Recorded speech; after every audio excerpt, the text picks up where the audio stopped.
नमस्कार दोस्तों। आज के वीडियो में हम देखेंगे रेलगाड़ी वाले सवाल। ठीक है, तो रेलगाड़ी वाले सवाल के लिए मैं आपको सबसे पहले एक ट्रिक बता देता हूं जो कि सभी प्रश्नों में लगेगी और उसी ट्रिक से सभी प्रश्नों को हम सॉल्व भी करेंगे। तो चलिए वो ट्रिक क्या है देख लेते हैं। मैं यहाँ पे लिख देता हूँ ट्रिक। वो ट्रिक क्या है समझते हैं। ट्रिक है आपकी कि जितनी भी लंबाइयां प्रश्न में दी जाए मैं लिख लेता हूं सारी लंबाइयां। ठीक है, सारी लंबाइयां। इसका मतलब है जितनी भी लंबाई जितनी भी दूरी प्रश्न में दी जाए वो आपको सब लेनी है। जितनी भी दूरी दी जाए जितनी भी लंबाइयां दी जाए प्रश्न में वो आपको सब लेनी है और डिवाइड कर देना है समय से। और एक बात याद रखनी है कि समय हमारा सेकंड में होना चाहिए। किसमें? सेकंड में। ठीक है, समय हमारा सेकंड में होना चाहिए। ठीक है, यहां तक बात क्लियर हो गई। फिर इसमें क्या करेंगे आप 18/5 से मल्टीप्लाई कर देंगे और इसका मतलब क्या है चाल के बराबर ये हो जाएगा। चाल मतलब स्पीड के बराबर। बात आ गई समझ में।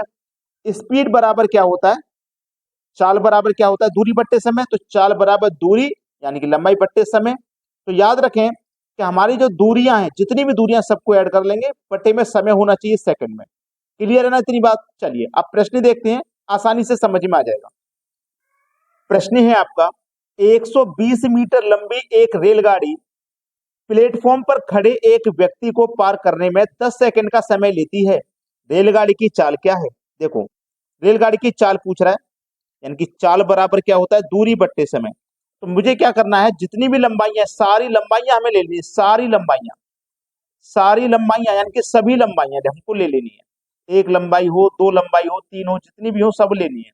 सभी लंबाइयां बटे में समय होना चाहिए। किसमें? सेकंड में होना चाहिए समय। ये भी हमने आपको बताया समय आपका सेकंड में होना चाहिए। और फिर क्या करेंगे इसमें आप 18/5 से मल्टीप्लाई करेंगे। यही तो मैंने आपको बताया था।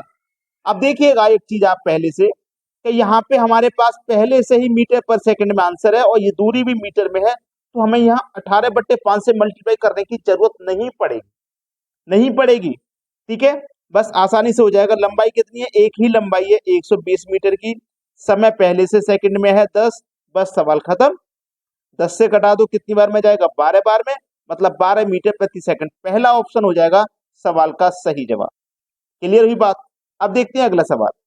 अगला प्रश्न है एक रेलगाड़ी 36 किलोमीटर पर घंटे की चाल से चलती है।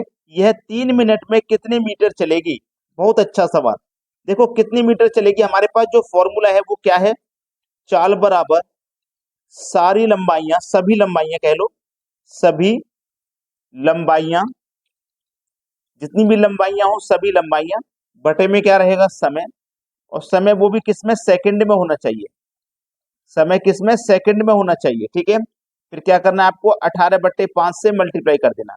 अब देखो प्रश्न आपको बहुत आसान दिया गया है, ऐसा नहीं है कठिन है, बस आपको थोड़ा सा ध्यान लगाना है। देखो ध्यान क्या लगाना है, आपके पास इस प्रश्न में लंबाई नहीं दी गई, कितने मीटर चलेगी वो लंबाई हमें निकालनी है। जब हमें नहीं पता क्या है तो हम क्या करेंगे भाई, हमारे पास चाल दी गई है तो सबसे पहले चाल लिख लो, 36 की चाल है। लंबाई हमें नहीं पता तो हम एक्स मान लेंगे।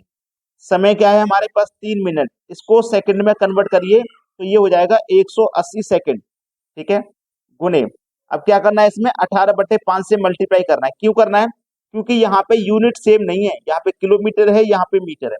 तो 18/5 से यहाँ पे मल्टीप्लाई कर देना है। बस सवाल का आंसर यहीं पे आ जाएगा, कुछ नहीं करना आपको। ठीक है, देखो 18 से 36 कट जाएगा सीधा सीधा 2 बार में। ठीक है, 2 बार में कट गया। अब देखो यहाँ पे ये 5, ये 180 और इसका गुना हो जाएगा 2 से। 18×5 = 90 और एक ही जीरो मतलब 900 और 900 का गुना 2 से कर दो तो ये हो जाएगा 1800। सवाल खत्म। एक्स का मान कितना आ गया भाई? 1800 आ गया। पहला ऑप्शन सही जवाब है। देखो 900 का गुना 2 से करूंगा तो 1800 ही तो आ जाएगा। तो इधर आया 1800, इधर एक्स, एक्स का मान 1800 हो गया। समझ में आ रहा है सभी को? अब देखेंगे अगला प्रश्न। अगला प्रश्न है एक रेलगाड़ी 125 मीटर लंबी है। यदि रेलवे लाइन पर किनारे खड़े एक पेड़ को यह रेलगाड़ी 30 सेकंड में पार कर जाती है तो रेलगाड़ी की चाल क्या है? बहुत अच्छा सवाल है। चाल पूछ रहा है। चलिए, चाल बराबर दूरी बट्टे समय। दूरी क्या है? 125 मीटर की। 125 लिखिए, बट्टे में समय होना चाहिए सेकंड में। समय पहले से सेकंड में है 3 का। 18/5 से मल्टीप्लाई कर दोगे, बस यहीं पर काटा पीटी कर लो, आंसर आ जाएगा। ठीक है, चलिए 6 तिया 18, 6 पंजे 30, क्लियर। 5 पचे 25 और 25 से कटेगा 25 5 बार में, ठीक है। कितनी बार में कटेगा भाई, 25 से 125 5 बार में कटेगा। तो यहाँ ऑप्शन में तो 5 है नहीं, या तो हमने काटने में कोई गलती करती है या देख लेते हैं। कोई गलती नहीं करी काटने में, हमको 5 का गुना 3 से कर देना है। 5 दिया 15, इसको नहीं भूलना। तो चाल हमारे पास हो जाएगी 15 किलोमीटर प्रति घंटा। बी ऑप्शन बिल्कुल सही है। अब देखते हैं अगला सवाल। अगला प्रश्न है, उस पुल की लंबाई ज्ञात कीजिए जिसे 130 मीटर लंबी रेलगाड़ी 45 किलोमीटर पर घंटे की चाल से 30 सेकंड में पार कर लेती है। देखो फॉर्मूला आपको मालूम है, चाल बराबर सभी लंबाइयां, मैं फिर से लिख देता हूं, सभी लंबाइयां बटे में समय, और समय हमारा होना चाहिए सेकंड में। इतना क्लियर है, समय हमारा सेकंड में होना चाहिए। और 18/5 से हम मल्टीप्लाई करेंगे, इतना सभी को पता है, ठीक है। चाल हमारी भाई कितने की है, यहाँ पे चाल के बारे में सभी को पता है, हमारी चाल है 45 किलोमीटर पर घंटे की, ठीक है। ये हमारे पास चाल है 45 की, तो हम यहाँ पे क्या करेंगे, चाल लिख देंगे 45, ठीक है। चाल के बाद में सभी लंबाइयां ले लीजिए, जितनी भी लंबाइयां सभी लंबाइयां ले लो। एक लंबाई है आपके पास 130 की, 130 की, ठीक है।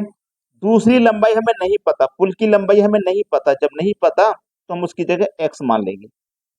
समय हमारा पहले से सेकंड में दिया गया है, फिर क्या करना है, 18/5 से मल्टीप्लाई करना है। ये है हमारा प्रश्न, इसी को तो सरल करना है।